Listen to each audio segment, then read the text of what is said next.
o prumo de Deus. Prumo, alguns chamam prumo, não é, no popular, é aquela peça que o pedreiro coloca na parede do muro para ver se está aprumado. Tem que haver assim uma linha reta que não esteja torto. Então Deus, baseado nessa ciência, pedreiro é uma profissão, uma das mais antigas do mundo, baseado nessa ferramenta, nos faz uma séria recomendação no livro de Amós e nos compara com o muro. Então, no desenrolar dessa pregação, iremos falar sobre isso. O prumo de Deus.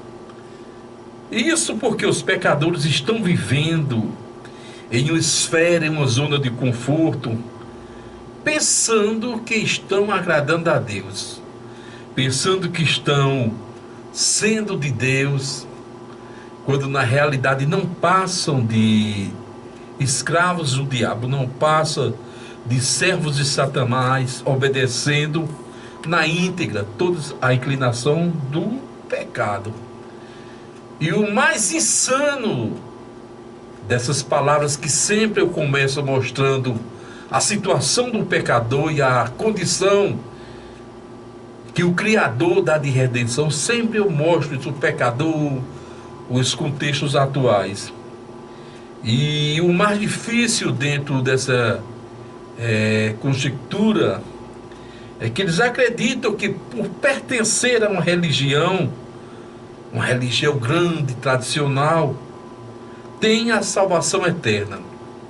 E quando eu menciono religião, por ser evangélico, por ser crente, alguns pensam que nós estamos fazendo menção à Igreja Católica, por ser uma religião cristã, mas diferente, divergente da nossa, de forma alguma.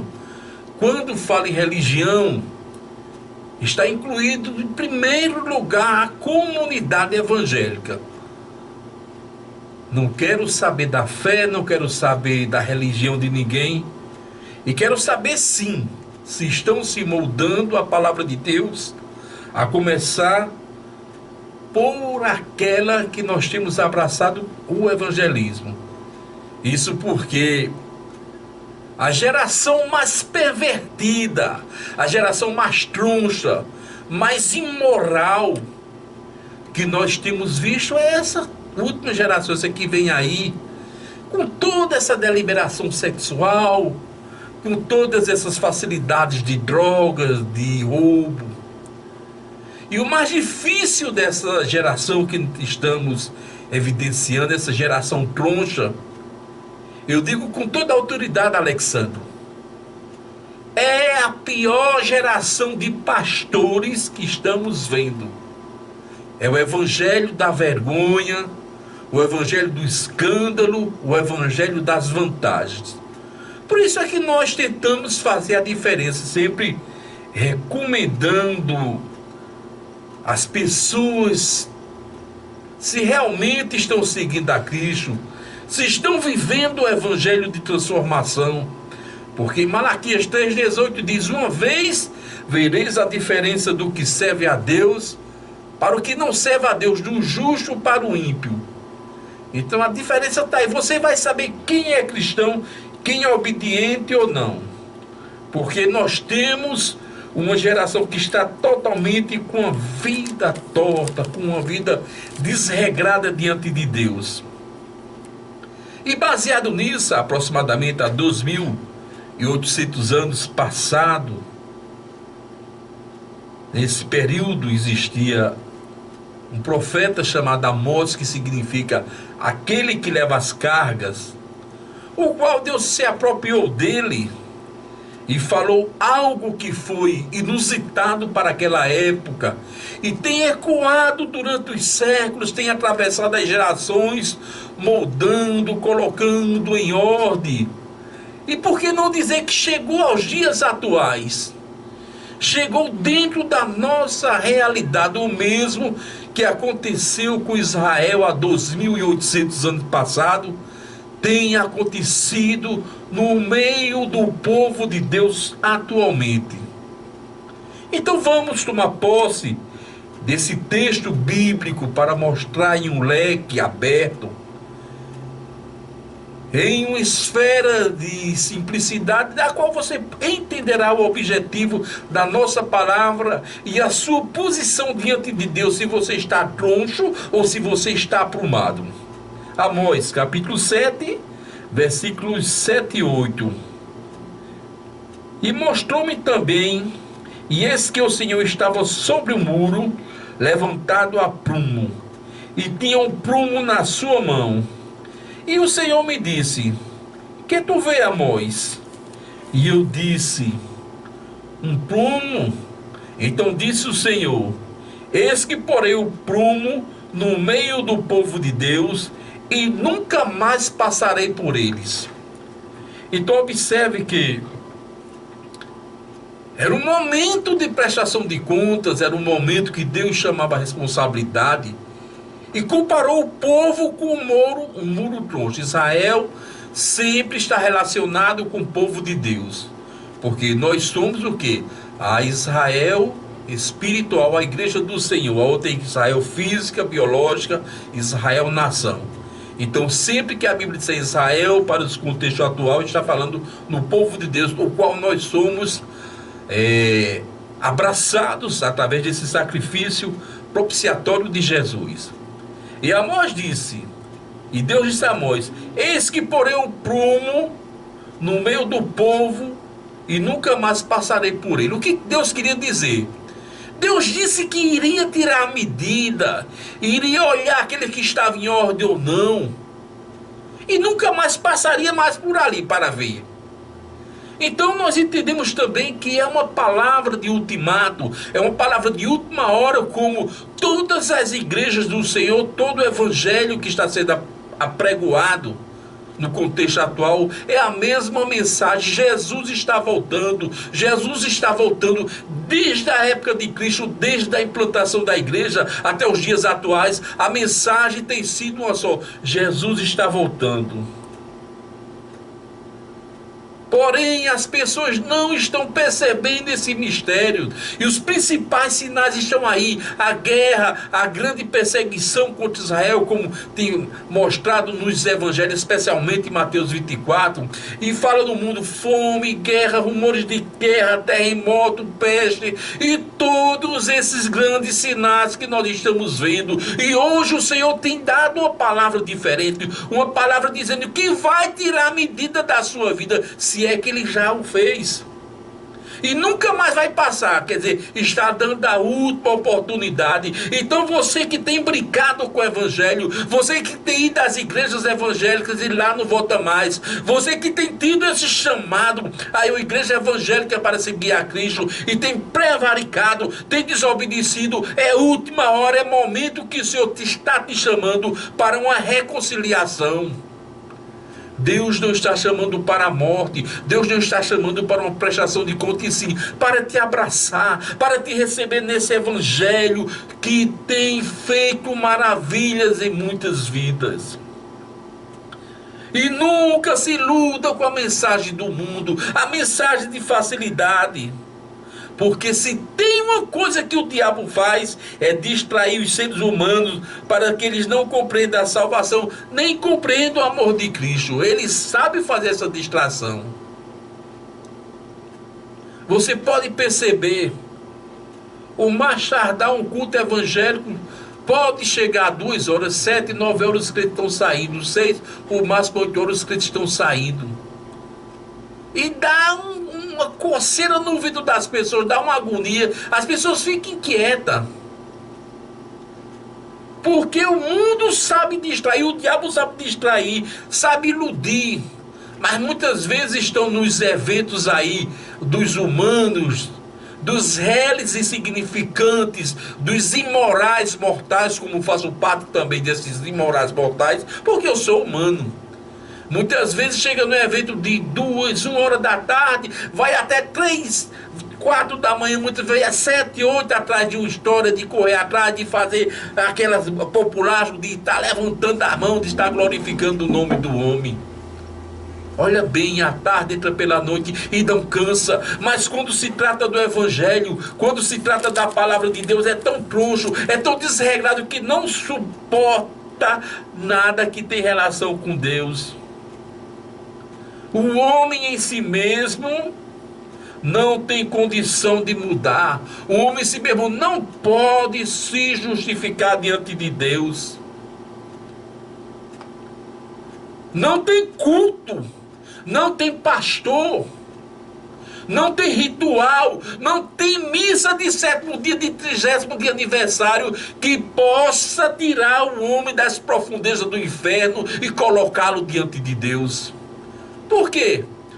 Porque a Bíblia diz, Jesus, eu sou o caminho, a verdade e a vida, ninguém vem ao Pai senão por mim. Hebreus 9:27, a homem está ordenado morrer uma vez e vindo depois disso o juízo. Então não se iluda.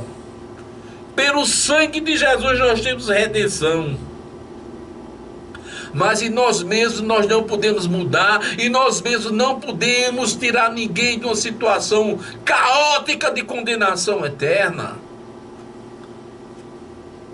Quer saber se isso é verdade? Vamos ao livro de Jeremias, capítulo 13, o versículo de número 23, que traz a seguinte expressão: pode o etíope mudar a pele, ou o leopardo tirar as suas manchas? Então podereis vós mesmo fazer o bem, acostumado e inclinado sempre a fazer o mal. O que a Bíblia diz é o seguinte, vou traduzir se você não entendeu. Pode o negro ficar branco? Etíope é negro, não é xenofobia nem é intolerância. Poderia ser, pode o branco ficar preto? Uma pessoa branca pode ficar negra? Pode até levar um sol, pegar um bronze, daqui a pouco cai o couro, fica branco de novo. E a Bíblia diz, o leopardo pode tirar suas manchinhas? Aí agora diz, se eles não podem, interpretando, né? O homem pode fazer o bem quando ele é ensinado a fazer o mal, quando ele vive em função do mal. Então somente Jesus Cristo é que pode pôr uma pessoa no prumo, regrar uma vida, perdoar. E hoje é momento de reconciliação, através dessa palavra que você escuta, não só na Rádio Pirau FM e na Rádio Missão América, mas também na internet, abraçando esse evangelho. O maior engano da sociedade atual é pensar que vai gozar da eternidade, porque faz parte de um grupo religioso. Porque ora, porque reza, porque canta, porque trabalha em algo de base, trabalha em um ministério aí, bem conhecido, bem bonito. De nada disso adianta se não aceitar Jesus como Salvador. De nada adianta se não deixar a prática da idolatria. Tem crente idólatra. Tem crente que está preso ao seu emprego, está preso ao seu carro, ao seu poder aquisitivo. Idolatria é algo além do que as pessoas apregam por aí. Não está ligada solamente, como diz os espanhóis, as imagens de escultura, não. A imagem de escultura são outros casos. Então, enquanto o homem colocar objetos, valores, expressões diante de Deus, não está fazendo nada, continua com a vida troncha, com a vida desregrada. E hoje a palavra de Deus diz que Deus vai colocar um prumo no meio do seu povo e nunca mais vai passar no meio deles. Então tenha cuidado, tenha muito cuidado, porque de repente a sua vida, assim como a minha vida, pode ser tomada. Nós não podemos garantir nem um segundo da nossa existência, de forma alguma. Simplesmente podemos deixar de respirar e partir dessa vida. E a eternidade como será? Porém, quando aceitamos Jesus Cristo, olha o que diz a carta aos Efésios, capítulo 1 e o versículo 7. Em quem temos a redenção pelo seu sangue, a remissão das ofensas, segundo a riqueza da sua graça, Então a Bíblia, ela foi escrita para os homens, para nós que somos pecadores. Bíblia não foi feita para anjo. Bíblia não foi feita para santos, para arcanjos de forma alguma. Bíblia foi feita para nós. Então é simples. Não existe nada de difícil na palavra de Deus. O homem é que complica. Deus manda aceitar a Jesus como Salvador. O indivíduo coloca uma taioba de madeira no lombo e vai de um canto para outro de pé descalço. A Bíblia diz que temos a redenção pelo seu sangue, aqui em Efésios 1:7. O camarada coloca uma pedra no lombo e vai caminhar aí loucamente, achando que aquilo está agradando a Deus.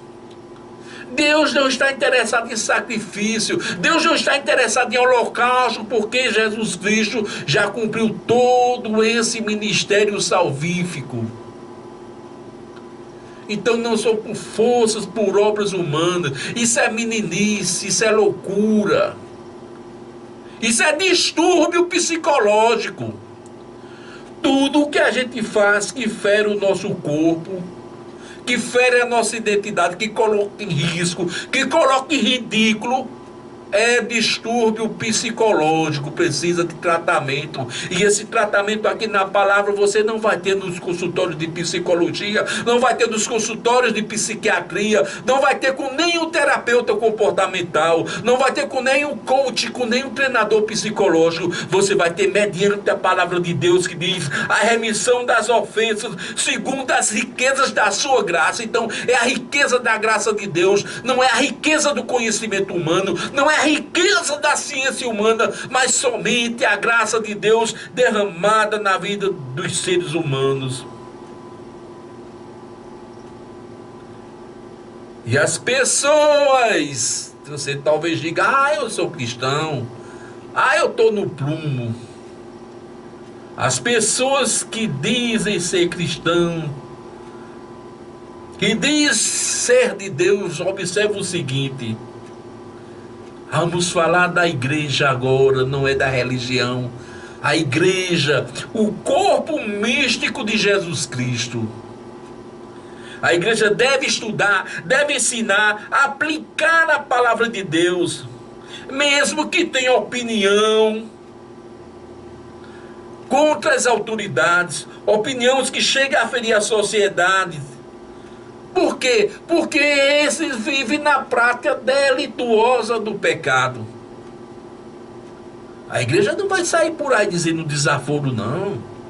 A igreja não vai sair por aí ferindo a ninguém, não, desrespeitando. Mas a igreja, ela deve estudar, deve ensinar, deve aplicar a palavra de Deus, mesmo que a opinião da igreja, quando diz que só Jesus é Salvador, chegue a ferir a grande, a magnífica, a magnânima sociedade, que cobra tantas coisas, tantas coisinhas insignificantes, tanta picuinha, tantos valores, tantas metodologias, mas quando chega nas coisas de Deus, erra totalmente, porque obedece os homens, obedece às leis do homem, obedece os catecismos humanos, as bulas humanas, as doutrinas humanas, as metodologias, as denominações. Está em tanta denominação com o nome de crente, pentecostal, neopentecostal, fundamentalista, é tanta coisa todo dia surgindo mais. Então obedece tudo isso aí, e na hora de obedecer a Deus começa a esquecer. Os cristãos andam na contramão, os cristãos andam no fio da espada. Esse é o sinal de Cristo, porque o evangelho que nós anunciamos, ele é diferente. Ele não vem para agradar homem, ele não vem para agradar político, nem interesses sociais, nem gestões, nem participações humanas. Ele é somente para agradar a Deus. Por isso que muitas vezes os crentes são vituperados, são perseguidos, são desprezados. Por quê? Porque não concordam com o pecado. E Amós 7:8 compara-nos com um muro troncho, com um muro desarrumado.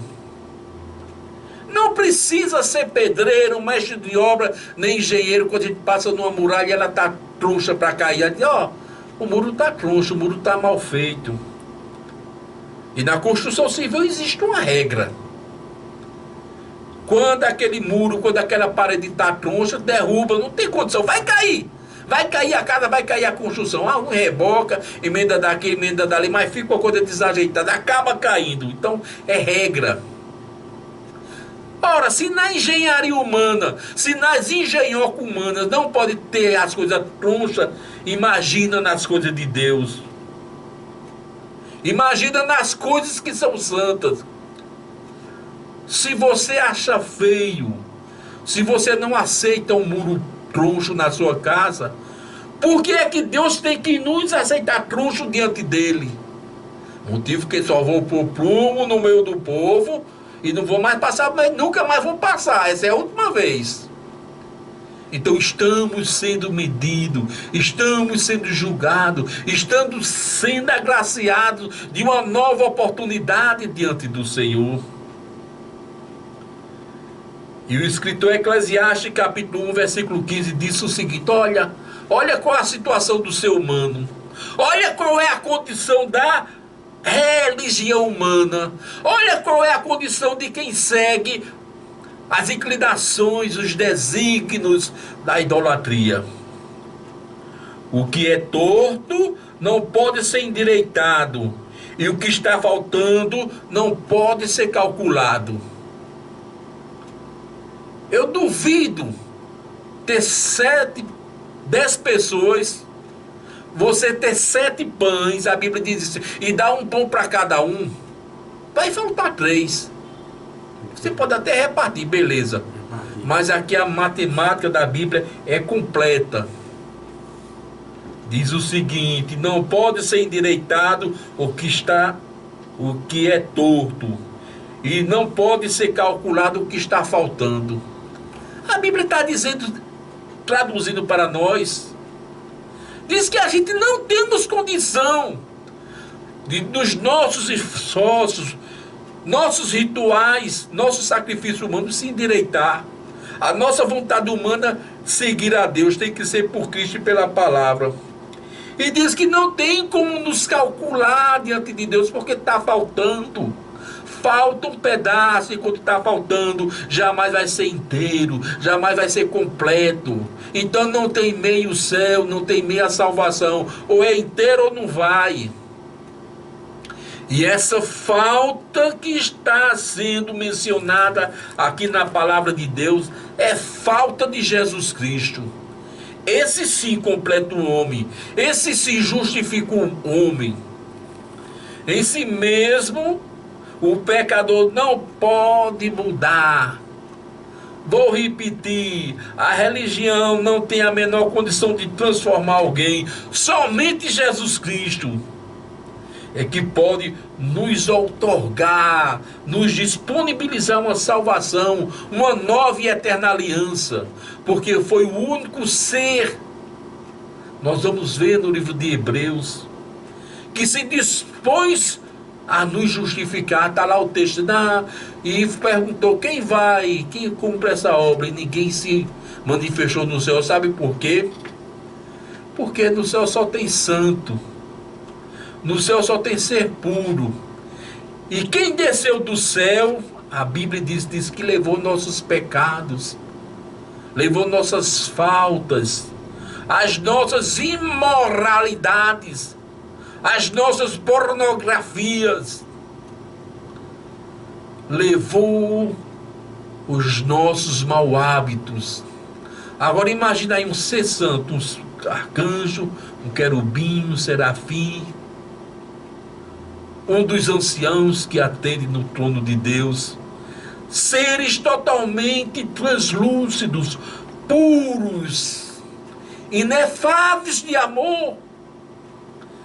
E esse ser puro, ele agora está aí, com os pecados da imoralidade, com os pecados da macumbaria, com roubo, com engano, com o pecado de politizar, de dividir, de perseguir, de extorquir o povo. Ninguém queria sair. Se botasse isso para mim, dizer: não, vai para lá, daí para branco, branco vai no meu lugar. Não tem quem queira. Branca é o Alexandre que está comigo aqui. E Jesus, sendo Filho de Deus, um ser supremo, divino, puro, da sua boca não saiu mentira, não saiu engano, os seus olhos nunca viram imoralidade.